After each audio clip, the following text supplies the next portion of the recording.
diriwayatkan satu ketika Imran bin Husain radhiyallahu anhu dia berkata, satu ketika aku duduk di samping baginda Nabi sallallahu alaihi wasallam ketika mana tak kala Fatimah datang nak bertemu dengan Nabi radhiyallahu anha.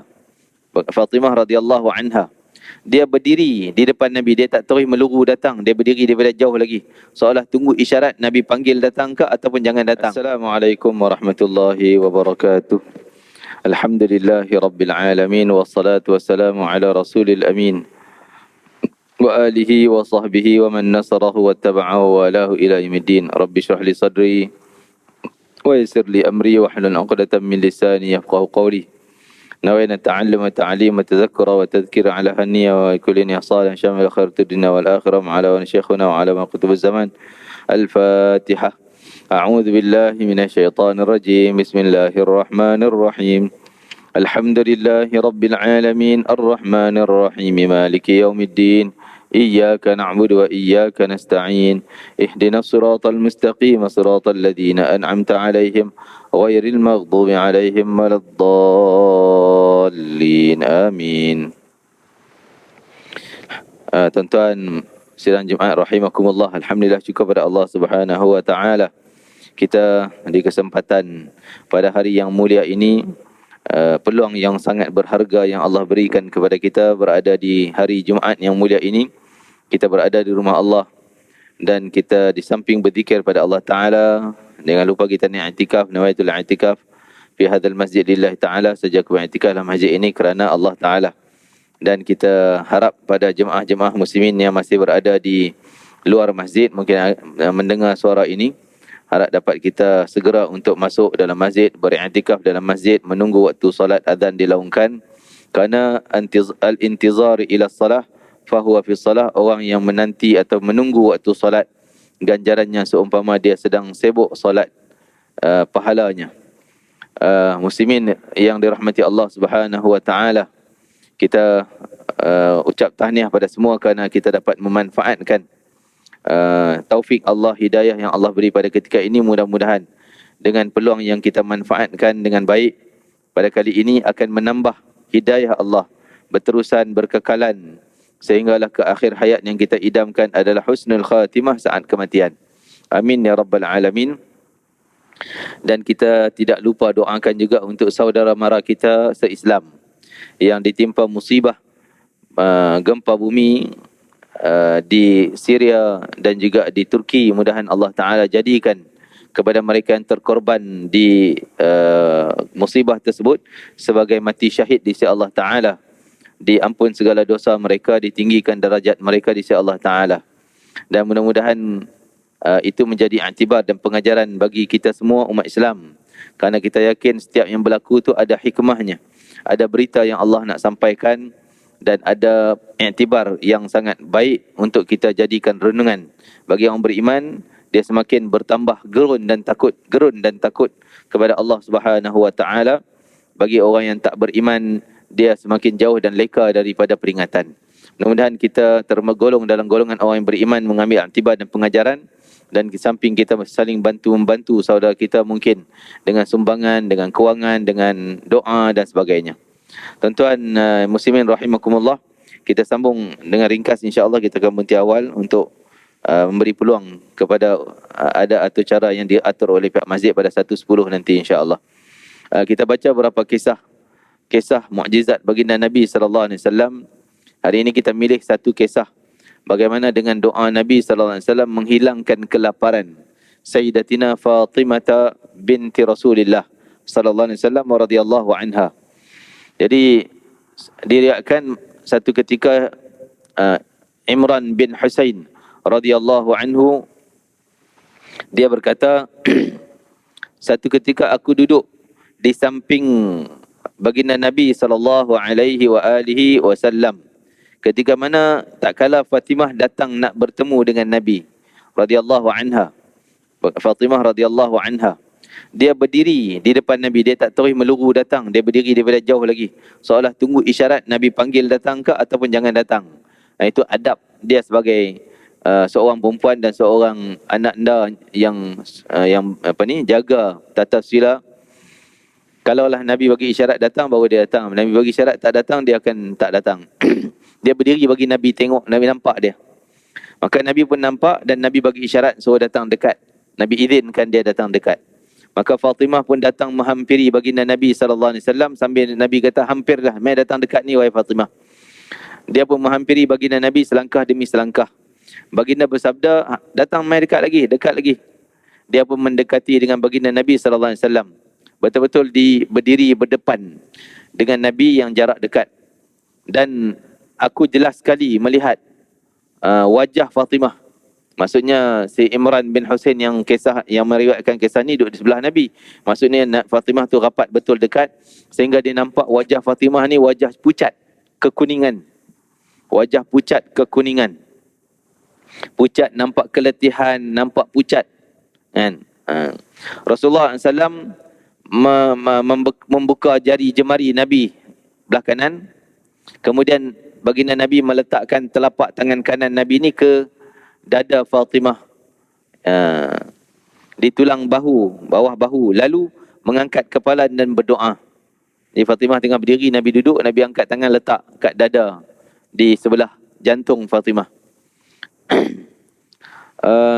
Dan baginda berdoa, ya Allah, wahai Tuhan yang zat yang mengenyangkan, wahai Tuhan yang mengenyangkan orang yang lapar, wahai Tuhan yang memenuhi segala keperluan, wahai Tuhan yang memuliakan mereka yang hina, janganlah engkau membuat Fatimah putri Muhammad lapar. Jangan kau biarkan putri Muhammad, Fatimah putri Muhammad lapar. Nabi doakan macam tu. Apa dia? Wahai Tuhan, ya Allah, Tuhan yang mengenyangkan mereka yang lapar, yang memenuhi segala keperluan dan memuliakan orang yang hina, janganlah engkau biarkan Fatimah binti Muhammad dalam keadaan lapar. Nabi letak tangan dan berdoa yang tu. Seketika itu juga aku melihat wajah Fatimah yang sebentar tadi dalam keadaan kuning pucat, keletihan, kelesuan, tiba-tiba menjadi wajah ceria, bertenaga dan kemerah-merahan. Hilang pucat tu. Wajah yang terpancar cahaya sirna dan kembali ceria, maknanya hilang pucat tersebut. Setelah peristiwa itu, beberapa hari lepas itu, Imran pergilah. Waktu Nabi doa tadi, Imran tak apa dengar jelas pun ayat tu.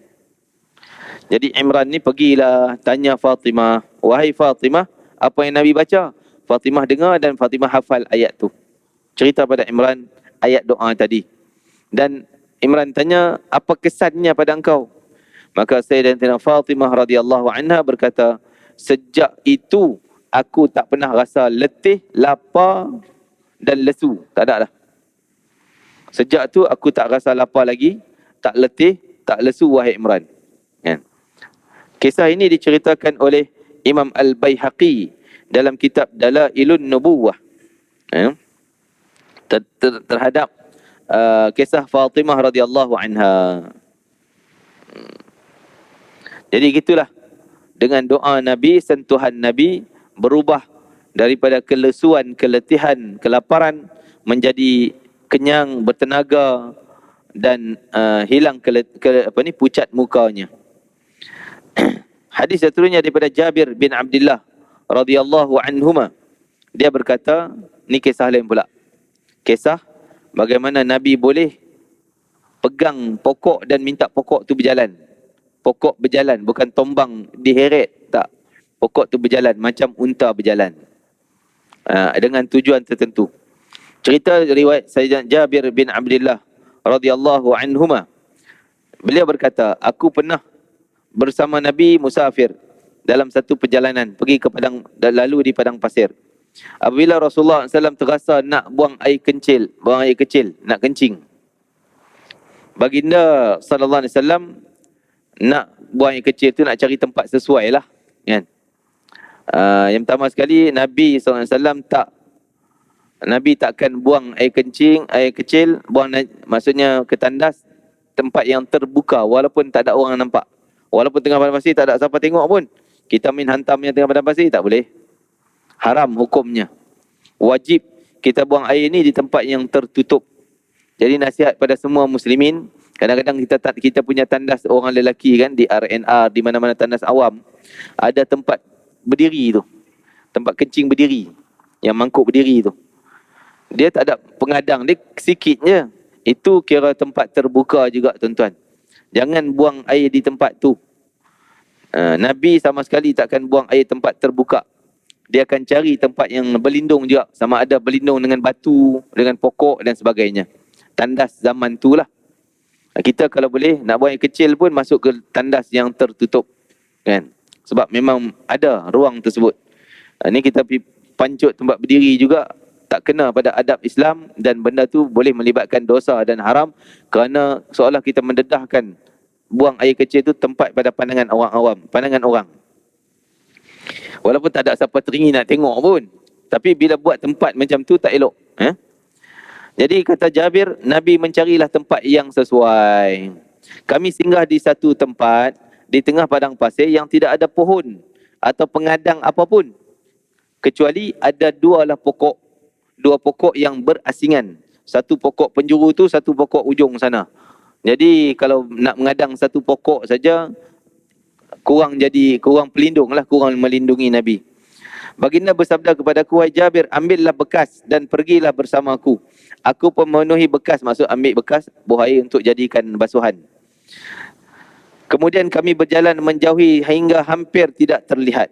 Di sana ada dua batang pohon yang jarak satu sama lain beberapa jauh, sana dengan sana, pokok tu. Baginda Nabi SAW bersabda, pergilah dan katalah pada pohon itu bahawa Rasulullah SAW memerintahkanmu untuk melekat dengan pohon di sana agar aku boleh duduk di belakang kamu. Dalam riwayat ni, Nabi suruh Jabir pergi cakap kat pokok tu. Pergi beritahu pokok tu. Beritahu pokok, Rasulullah suruh engkau pergi gabung dengan pokok satu lagi. Supaya Nabi nak buang air ni boleh berlindung. Dua batang pokok. Dalam riwayat lain, Nabi pergi sendiri. Nabi pergi sendiri pegang dia punya kan ranting dia tu, dahan dia tu, ujung tu, daun tu kan. Pelepah tamar, pokok tamar tu. Nabi pegang tu, pokok jom ikut aku. Nabi pegang, tarik macam tarik anak unta, Jabir kata. Jabir kata, aku tengok macam Nabi tarik anak unta yang jinak. Senang je, nyet jalan gitu je. Bukanlah tarik bom sampai patah, tombang, heret pula. Tak. Hanya tarik, jom ikut aku. Halumma ila hajatina. Jom ikut hajat. Ikut kepada tempat aku. Jadi pokok tu terus bergerak. Dia bergerak bukan tombang, diheret. Tapi dibawa jalan berdiri macam tu tuan-tuan. Dalam keadaan berdiri.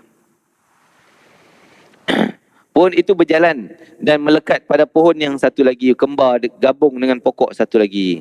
Kemudian baginda duduk menyelesaikan hajat di belakang. Jadi bila dua pokok bergabung tu, daun-daun dia pula menutup jadi dinding-dinding tandas. Daun pokok tu dia turun sendiri, tutup jadi tandas Nabi SAW. Yang cantik, yang sesuai. Setelah Nabi qada hajat semua selesai. Nabi dah buang air kecil, dah basuh air semua. Setelah itu kami kembali menaiki kenderaan kami. Kami berjalan seakan-akan di atas kami ada kawanan burung yang memayungi. Jadi cerita pokok tadi, Nabi suruh pokok tu balik semula ke tempat dia. Nabi buat isyarat balik semula. Dengan kepalanya isyarat suruh pokok tu pergi balik kat lubang dia balik. Kat tanah dia balik. Pokok tu pun bergerak balik. Zoom, pergi duduk balik tempat dia. Jadi setelah tu, walaupun dalam cerita lain ada lagi panjang kisahnya, bagaimana Jabir setelah Nabi selesai, pokok pun dah balik tempatnya. Maka Rasulullah tanya Jabir, tadi kita berdiri kat mana sebelum aku pergi tempat kencing tu? Oh, Jabir kata kat sini ya Rasulullah. Jabir tunjuk kat tempatnya. Maka Rasulullah kata, wahai Jabir, engkau tolong pergi potong satu ranting pokok tu dengan satu ranting pokok sana. Bawa mai dua-dua ranting tu, kau pacak sebelah kanan aku satu, sebelah kiri aku satu. Ranting tu. Kan? Jadi Jabir tak cakap banyak, pergilah. Ambillah batu-batu yang boleh buat macam tajam sikit, parang nak tetak. Dia pun tetaklah ranting tu, tetak ranting ni. Bawa mai dua-dua, pacak seperti yang Nabi suruh kan. Nabi perintahkan. Kan? Sebelah kiri kanan. Jadi Jabir tak tanya kenapa-kenapa. Kan? Tapi setelah selesai dia pacak, baru dia tanya, ya Rasulullah kenapa? Rasulullah kata, di kanan aku dan kiriku ni ada dua kubur. Kanan satu, kiri satu. Ahli kubur ni sedang kena seksa. Dan mereka diseksa bukan sebab yang besar. Maksud sebab yang besar kot nampak dia bunuh orang ke, kan, dia bom orang, dia bunuh, dia buat berjenayah yang dahsyat-dahsyat. Jenayahnya orang nampak kecil tapi dosanya sangat besar. Apa dia? Yang pertama ni kerana yamshi bin namimah, suka bawa mulut. Faham kan istilah bawa mulut? Bawa cerita fitnah orang. Cerita jadi gaduh orang. Punca fitnah dia. Bawa cerita yang tak betul sehingga orang bergaduh. Ni si fulan ni. Orang tak nampak bahaya cakap dia, tapi akibatnya besar sampai pergaduhan besar. Dosanya pun dahsyat. Kan? Dan yang kedua, yang sebelah ni pula, kata Nabi SAW, yang sebelah ni dia kencing tak di tempat yang terbuka. Tuan-tuan, kencing di tempat yang terbuka. Jadi kita tak boleh kencing di tempat yang terbuka. Walaupun rasa malam ni gelap ataupun tengah hutan ni orang tak nampak, kau boleh cari lindung lah sikit. Jangan open area sangat. Tempat open. Kan? Cari tempat berlindung belakang pokok ke, bukit sikit, batu sikit. Kan? Lindung sikit. Jadi tak boleh. Dalam riwayat yang lain sebut, kencingnya tak tus. Dia tak berdehem semasa setelah kencing. Sehingga kencing tu boleh meleleh lagi. Ketika dia dah pakai pakaian, dah basuh, kemudian mungkin boleh meleleh lagi. Menyebabkan sembahyang yang tak sah dan sebagainya. Okey. Setelah tu, Nabi pun dengan Jabir pun jalan lagi, sambung perjalanan. Jadi pengajaran bagi kita, kata Sayyidina Imam Qurtubi dalam kitabnya, menceritakan tentang pokok kenapa Nabi pacak macam tu. Kita sunnah di kubur juga seeloknya kita letak benda yang hidup, tuan, pokok pacak di kubur. Kenapa? Kerana Nabi kata, aku harap mudah-mudahan dengan pokok yang sedang hijau ni dia masih hidup, masih berzikir pada Allah. Mudah-mudahan dengan zikir pokok ni memberi ringan sikit azab orang dalam kubur ni. Mudah-mudahan ringan sikitlah dengan zikir pokok ni, menyebabkan orang dalam kubur ni yang kena siksa tadi ringan sikit azabnya. Nak hapus tu serah pada Allah lah, tapi boleh ringankan. Jadi kita ambil iktibar daripada sini. Yang pertama sekali, kita disunnahkan setelah buat kubur selesai, maka eloklah kita tanam satu pokok, walaupun ranting yang tak tumbuh, kan, kita potong mana, pacak. Selagi dia menghijau, selagi tu dah boleh berzikir. Allah Ta'ala sebut dalam Al-Quran, wa im min syai'in illa yusabbihu bihamdih walakin la tafqahuna tasbihahum. Semua makhluk Allah ni bertasbih, memuji Tuhan mereka, tapi kamu tak faham bahasa dia. Kita tak dengar bahasa pokok bertasbih. Kata Imam Qurtubi, kalaulah pokok yang suara dia kita tak dengar pun, tasbih pokok tu kita tak dengar pun, itu pun memberi kesan yang baik. Memberi kesan yang baik pada ahli kubur. Takkanlah kita pergi baca Yasin, kita pergi zikir, kita baca la ilaha illallah, tak boleh? Tak memberi kesan? Malah orang yang berzikir di kubur, baca ayat Quran, potongan-potongan ayat Quran tertentu di kubur, memberi faedah yang besar pada ahli dalam kubur. Sebab itulah sunnah kita menziarahi kubur. Nabi kata, dulu aku larang kamu daripada ziarah kubur, sekarang pergi ziarah. Nabi suruh pergi ziarah. Dan pergi ziarah bukan pergi tengok batu je. Ni bapak aku ni, mak aku kat sini, abang aku kat sini. Bukan tujuannya itu. Tapi tujuannya pergi bagi salam. Assalamualaikum ya ahlad diyar.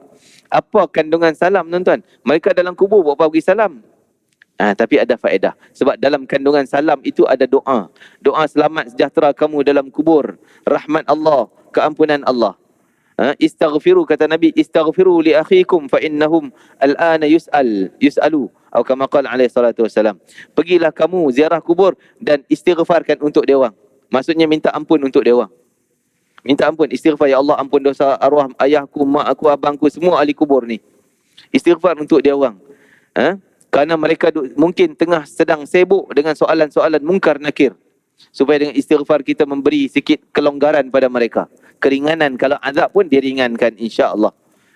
Jadi ziarahlah kubur. Bagilah salam. Baca Al-Quran. Bolehkah baca Quran kat kubur? Pasal apa tak boleh? Dalam hadis Sahih Bukhari cerita tentang pesanan Amru bin Al-As radhiyallahu anhu. Pesan ke anaknya Abdullah bin Amru. Bila aku mati nanti, panjang ceritanya, akhirnya dia pesan apa? Bila aku mati masuk kubur nanti, engkau duduklah kat kubur sekejap baca Quran. Kau duduk kat kubur, baca Quran. Siapa dia? Amru bin As, sahabat Nabi. Anak dia pun sahabat Nabi. Malah anak dia terkenal sebagai ulama di kalangan para sahabat. Dia pesan ke anak dia, kalau aku mati nanti, duduk kat kubur, engkau duduk kat kubur, aku dah selesai dalam kubur ni, engkau duduk sekejap, jangan balik lagi. Baca ayat Quran, ayat Quran, ayat Quran. Selama mana engkau sembelih unta, lapah kulit unta, potong daging unta, sedekah unta pada orang miskin. Berapa jam nanti nak selesai tu? Cadangan dia. Suruh duduklah baca Quran. Sebab dia kata, aku akan rasa tenang bila kamu duduk baca Quran kat kubur. Aku dalam kubur ni rasa tenang. Maka antara hadiah kita, antara jasa kita kepada ahli kubur adalah pi baca Quran. Pi baca Quran di situ, maksudnya ziarah dan baca Quran. Sama ada Fatihah. Kalau ringkas-ringkasnya, sekali Fatihah ajalah. Qul huwallahu berapa kali ke? Macam orang buat tahlil cantiklah, ada susunan ayat Baqarah dan sebagainya. Cukuplah ringkas. Okey, tambah panjang sikit Yasin. Nak panjang lagi, bacalah 130 juzuk Al-Quran pun boleh. Imam Asy-Syafi'i buat komentar pada hadis Amr bin As pesan anak tadi. Dia kata lebih baik kalau duduk baca khatam 30 juzuk Al-Quran. Lah ni orang tak berani buat pasal duk tengok filem hantu banyak sangat. Duduk kat kubur fikir hantu. Cerita hantu je mesti ada kubur. Sehingga orang pun takut nak masuk kubur. Kan? Jadi kalau zaman saya kampung-kampung dulu, lepas ada kematian mesti nampak cahaya kat kubur tu. Sebab ada seorang dua duk gilir baca Quran. Selang 3 hari hilang, tak ada dah. Pasal dah khatam Quran. Kan? Jadi begitulah dijadikan amalan yang baik. InsyaAllah 10 minit lagi. 1:05 minit pula. Okey. Jadi gitulah cerita Sayyidina Abdullah bin Jabir ambil manfaat pada menziarahi kubur. Dan tentang azab kubur ni, baginda Nabi sebut semua makhluk dengar apa yang jeritan-jeritan dalam kubur. Jeritan dalam kubur ni semua makhluk dengar. Kecuali manusia dan jin je tak dengar. Orang menjerit kena azab, orang sakit kena azab, semua makhluk dengar. Binatang boleh dengar. Baru ni di mana yang dia bawa burung ke kucing. Pergi satu kubur orang kafir, burung tu tak boleh duduk, terbang takut, macam terkejut. Kucing dia bawa. Dan dia bawa kubur orang Islam, keadaan yang berbeza. Jadi menunjukkan mereka ni boleh faham apa yang berlaku dalam kubur. Dan Sayyidina Jabir tadi terus berjalan naik kuda. Dan kenapa, satu lagi nak sebutnya, kenapa Rasulullah perintah pada Jabir ambil satu ranting pokok tu, satu ranting pokok sana. Kan nak kena jalan dua, potong sana pergi potong sana pula, padahal pokok yang sama. Kan lebih baik kita potong 2 ranting kat situ, dah dua-dua dapat selesai. Ada sebab. Sebab apa? Sebab Nabi nak balas balik jasa pokok yang tolong dia. Dua-dua pokok ni berkhidmat untuk dia jadi tandas, tolong lindung dia. Jadi tak naklah Nabi bertindak tak adil, ambil satu pokok ni je. Nanti pokok ni cemburu, engkau ya Rasulullah, kenapalah ambil daripada dia aja, aku engkau tak ambil. Jadi tak nak bertindak sampai pokok tu cemburu, maka Rasulullah suruh potong sana satu, ambil daripada sini satu, mai tanam sini. Jadi itu lebih baik kita tanam pokok yang hidup di ini. Mudah-mudahan harapan kita selagi pokok tu berzikir, mudah-mudahan beri sikitlah keringanan kepada ahli kubur dengan zikirnya. Dan setelah berjalan begitu, maka Sayyidina Jabir kata kami naik. Ketika tu burung datang banyak. Setelah kisah kubur tadi ni, terus berjalan. Burung datang menjadi payung kami. Kami bertemu dengan seorang wanita yang sedang dukung anak dia. Dia sekat Nabi, ya Rasulullah, berhenti sekejap. Dia sekat Nabi. Dia beritahu, ya Rasulullah, anak aku ni sedang kena kerasukan. Kena rasuk. Macam macam ni, budak ni. Jadi, Nabi pun turun daripada situ. Dia kata dah 3 hari dah cakap yang bukan-bukan anak ni kena rasuk. Rasulullah pun turun dan Rasulullah cocok jari Nabi ke perut budak tu. Ukhruj ya adu Allah. Keluarlah kamu wahai musuh Allah. Keluar kamu wahai musuh Allah. Nabi cocok perut budak tu dengan jari. Keluar kamu wahai musuh Allah. Sungguhnya aku adalah Rasulullah. Rasulullah kata macam tu. Keluar kamu daripada perut daripada ni. Keluarlah kamu wahai musuh Allah kerana aku adalah Rasulullah SAW. Nabi ulang 3 kali, terus budak tu jadi sihat. Jadi normal balik. Sedar balik. Maka setelah tu ibu ni rasa berjasa lah nak hadiah pada Nabi. Kerana Nabi dah doakan dia dengan baik. Maka ketika tu balik, si ibu ni bawa 2 ekor kambing. Pi hadiah pada Rasulullah SAW. Ya Rasulullah, ni hadiah. Kerana apa? Nabi tak terima sedekah. Kalau sebut hadiah, Nabi ambil. Kalau sebut sedekah, Nabi takkan ambil. Sebab Nabi tak boleh makan harta sedekah. Jadi bila bawa hadiah 2 ekor pada Nabi SAW. Maka Nabi kata, Nabi ambil seekor, Nabi pulangkan balik seekor. 2 ni banyak sangat. Ambil seekor cukup lah. Kan? Masya Allah. Itulah. Jadi Nabi ambil tanda halal. Boleh contoh orang kita macam nak bagi upah lah, dia tolong kita tadi, kita bagilah hadiah kat dia sikit, halal diambil. Maka Nabi pun ambil seekor kambing tersebut dan dibuatkan jamuan dan sebagainya. Itulah kisah baginda Nabi SAW. Saya ringkaskan pada kisah tadi tentang Jabir. Yang pertama tentang berkaitan kencing tempat yang tertutup, tak boleh tempat yang terbuka. Dan selepas kencing kita berdehem terlebih dahulu, khususnya kita orang lelaki. Sebab dia masih ada di saluran-saluran urat keluar air tu. Jadi kena hurut sikit supaya keluar sungguh-sungguh. Pastikan. Kalau kita berdehem, setelah tu keluar setitik lagi, dimaafkan. Tapi kalau kita tak berdehem, kan, kita kencing-kencing terus basuh, tak berdehem untuk keluar sikit saki-baki setitik dua tu, nanti bila kena seluar kita, keluar balik kena seluar, berdosa. Kerana semayang kita tak sah, ini tak sah, najis. Kalau kita ada berdehem, kita yakin macam tak ada apa dah, kita basuh. Mungkin keluar juga, kita tak sedar, dimaafkan sebab kita dah buat sunnah berdehem tersebut. Istibra' disebut, istibra'. Jadi itu pentingnya. Dan yang kedua, tak boleh kita membawa cerita-cerita fitnah sehingga menjadikan orang porak-peranda kehidupan dan membawa suasana yang tak baik.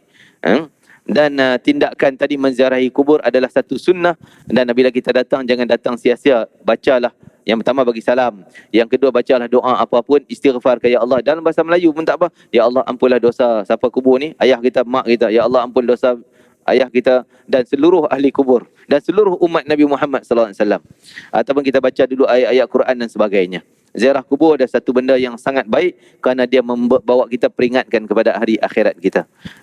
Dan juga bagaimana tadi Nabi tunai hajat seseorang dan Nabi boleh menerima menerima upah yang diberikan. Jadi sekali itulah untuk kita kesempatan pada hari ini. InsyaAllah kisah yang lain akan kita ambil kesempatan yang lain. Bismillahirrahmanirrahim. Allahumma fa'na ma 'allamtana wa 'allimna ma yanfa'una wa barik lana fi. اللهم بارك لنا في هذا اليوم، بارك لنا في جمعنا هذا، بارك لنا في قراءتنا هذه، واجعل حجة لنا لا علينا، واجعل شفيعا لنا يوم القيامة يا عزيز يا غفار يا أرحم الراحمين. اللهم آت أنفسنا تقواها وزكها أنت خير من زكاها، أنت ولي ومولاها يا أكرم الأكرمين. ربنا آمنا بما أنزلت واتبعنا الرسول فاكتبنا مع الشاهدين. اللهم ya Allah Tuhan kami, berilah kelapangan dan berilah pahala syahid kepada mereka yang meninggal dunia dalam bencana gempa bumi di Turki dan juga di Syria ya Arhamar Rahimin. Ya Allah, bantulah kaum muslimin di sana ya Akramal Akramin. Lindungilah mereka dari segala bahaya, bencana, musibah dan lindungilah seluruh umat Nabi Muhammad sallallahu alaihi wasallam. Ampunlah dosa mereka dan seluruh umat Nabi Muhammad sallallahu alaihi wasallam. Ya Allah, Rabbana atina fid dunya hasanah fil akhirati hasanah wa qina adzabannar. Allahumma barik lana fi Rajab wa Sya'ban wa ballighna Ramadan wa a'inna 'alal qiyam wa shiyam wa tilawatil Quran bi rahmatika ya Arhamar Rahimin. Wa sallallahu ala sayyidina Muhammad wa ala alihi wasallam. Walhamdulillahi rabbil alamin. Taqabbalallahu minkum minna minkum taqabbal ya karim. Assalamualaikum warahmatullahi wabarakatuh.